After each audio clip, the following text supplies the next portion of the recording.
ಸರ್ಕಾರಿ ನೌಕರರಿಗೆ ಏಪ್ರಿಲ್ ತಿಂಗಳ ಸಂಬಳ ಸಿಹಿ ಸುದ್ದಿ ನೀಡಲಿದೆ. ಹೌದು, ಇತ್ತೀಚೆಗೆ ಕೇಂದ್ರ ಸರ್ಕಾರಿ ನೌಕರರ ತುಟ್ಟಿ ಭತ್ಯೆಯನ್ನು ಶೇಕಡ 4ರಷ್ಟು ಹೆಚ್ಚಿಸಿತು ಮತ್ತು ಮಾರ್ಚ್ ತಿಂಗಳ ಸಂಬಳ ಜೊತೆಗೆ ಹೆಚ್ಚುವರಿ ಡಿಎಯನ್ನು ನೀಡಲಾಗುತ್ತಿದೆ ಎಂದು ಹೇಳಿದರು. ಕಳೆದ ತಿಂಗಳು ಈ ಪರಿಷ್ಕೃತ ವೇತನ ಪಡೆದಿಲ್ಲ.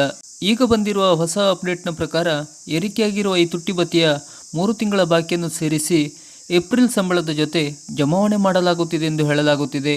ಈಗ ನೌಕರಿಯಲ್ಲಿರುವ ಸರ್ಕಾರಿ ಉದ್ಯೋಗಿಗಳಿಗೆ ಡಿಎ ನೀಡಿದರೆ ಪಿಂಚಣಿದಾರರಿಗೆ ಡಿಆರ್ ಅನ್ನು ನೀಡಲಾಗುತ್ತದೆ. ಈ ಡಿಎ ಮತ್ತು ಡಿಆರ್ ಅನ್ನು ವರ್ಷಕ್ಕೆ 2 ಬಾರಿ ಎಂದರೆ ಜನವರಿ ಮತ್ತು ಜುಲೈನಲ್ಲಿ ಹೆಚ್ಚಿಸಲಾಗುತ್ತದೆ. ಕಳೆದ ಮಾರ್ಚ್ನಲ್ಲಿ ಶೇಕಡ 4ರಷ್ಟು ಡಿಎ ಅನ್ನು ಹೆಚ್ಚಳಿಸಿ ಸರ್ಕಾರ ಘೋಷಣೆ ಮಾಡಿತು.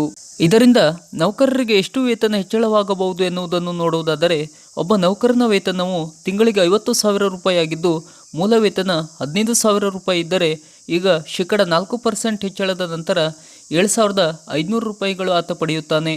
1 ಕೋಟಿಗೂ ಹೆಚ್ಚು ಕೇಂದ್ರ ಸರ್ಕಾರಿ ನೌಕರರು ಮತ್ತು ಪಿಂಚಣಿದಾರರು ಡಿಎ ಮತ್ತು ಡಿಆರ್ ಹೆಚ್ಚಳ ಪ್ರಯೋಜನ ಪಡೆಯಲಿದ್ದಾರೆ. ಜನವರಿ 1, 2024ರಿಂದ ಜಾರಿಗೆ ಬರುವಂತೆ ಆದೇಶ ಹೊರಡಿಸಲಾಗಿದೆ. ಇದರ ಹೊರತಾಗಿ HRA ಅನ್ನು ಕೂಡ ಹೆಚ್ಚಳಿಸಲಾಗಿದೆ. ಈ ಡಿಎ ಹೆಚ್ಚಳದಿಂದ ಸರ್ಕಾರದ ಬೊಕ್ಕಸಕ್ಕೆ 12,868 ಕೋಟಿ ರೂಪಾಯಿ ಹೆಚ್ಚುವರಿ ಹೊರೆಯಾಗಲಿದೆ.